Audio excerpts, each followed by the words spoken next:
Hey, welcome back to our channel. So வாங்க இன்றைக்கி போய் நம்ம பக்லாவை பற்றி பார்ப்போம். பக்லானா என்னென்னு ஆல்ரெடி உங்களுக்கு எல்லாருக்குமே சொல்லியிருக்கேன். பக்லானா ஒன்றும் இல்லை, சின்ன சின்ன கடையை தான் இங்கே பக்கலான்னு சொல்லுவாங்க. ஆனால் இங்கே எல்லாமே இருக்கும் பக்லாவை பொறுத்த வரைக்கும். பார்ப்போம், நான் உங்கள்கிட்ட பர்மிஷன் கேட்டு போக முடியுதான்னு என்னங்கிறத பார்க்குறேன். வெயிட் பண்ணுங்கள். ஸோ குவைத்தில் இது தான் பக்கலான்னு சொல்லுவாங்க. பக்கலானா ஒன்றும் இல்லை, நம்ம ஒரு மளிகை கடை மாதிரி தான். ஒரு வழியாக அவங்க வந்து ஓகே வீடியோ எடுத்துக்கோங்க அப்படின்னு சொல்லி ஒரு பெஸ்ட்டு இதை கொடுத்துருந்தாங்க. அதனால் நம்மளால் எடுக்க முடிஞ்சிச்சு. ஸோ வாங்க பக்கலா இதை நியூஸை பற்றி பார்த்துக்கிட்டே அப்படியே இன்றைக்கான நியூஸையும் பார்ப்போம். ஸோ இங்கே எல்லாமே கிடைக்கும், ஃப்ரெஷ்ஷாகவும் இருக்கும். அதாவது ஒரு சின்ன பொருள் வந்து எக்ஸ்பிரி ஆனால் கூட இங்கே எல்லாத்தையும் தூக்கி போட்டுருவாங்க. இதெல்லாம் வந்து இந்த 100 ஃபில்ஸு 200 ஃபில்ஸுக்கு எடுத்துக்கலாம், அர்ஜென்ட்ஸுக்கு தேவை அப்படின்னா. ஸோ இன்றைக்கான நியூஸஸ் பார்ப்போமா? இன்றைக்கி ரொம்ப பெரிய குட் நியூஸ்லாம் இருக்குங்க. வாங்க வீடியோக்குள்ளே போகலாம். ஃபஸ்ட்டு நியூஸே என்னென்னா, இப்போ நம்ம வந்து என்ஆர்ஐ வந்து இந்தியாவுக்கு போகிறோம் அப்படின்னா அவங்களோட அந்த கோல்டு எடுத்துகிட்டு வர லிமிட் வந்து இன்க்ரீஸ் பண்ணியிருக்காங்க. அது என்னையிலேருந்துன்னா February 2லேருந்து அந்தமாரி கொண்டு வரலாம் அப்படிங்கிற நியூஸு.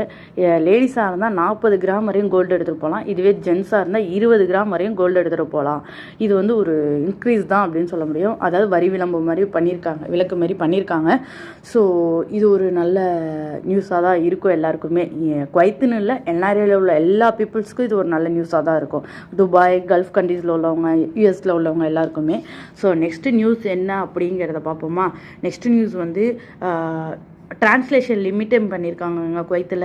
அதாவது 3000 தினார் டிரான்ஸ்லேஷனாக இருந்தது, இப்போ 1000 தினார் மட்டும்தான் பண்ண முடியும் அப்படிங்கிற லிமிட்டேஷன் கொண்டு வந்திருக்காங்க. இதை தெரியாதவங்க தெரிஞ்சுக்கோங்க.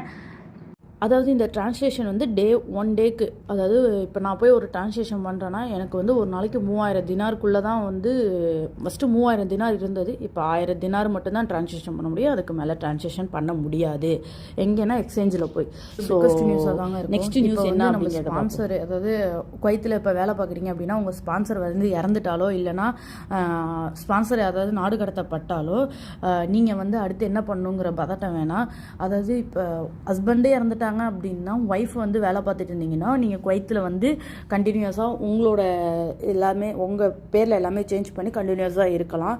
இதே வந்து நாடு கடத்திட்டாங்க அப்படின்னா அவங்களையும் நாடு கடத்துவாங்க. ஆனால் அவங்க பேபி படிச்சுட்டு இருந்தாங்க அப்படின்னா அவங்க படிப்பு கெட்டு போகக்கூடாது அப்படிங்கிறதுக்காக அவங்க படிப்பு முடிகிற வரையும் நீங்கள் இந்த குவைத்தில் இருக்கலாம் அப்படிங்கிற ஒரு ரூல்ஸ் கொண்டு வந்திருக்காங்கங்க.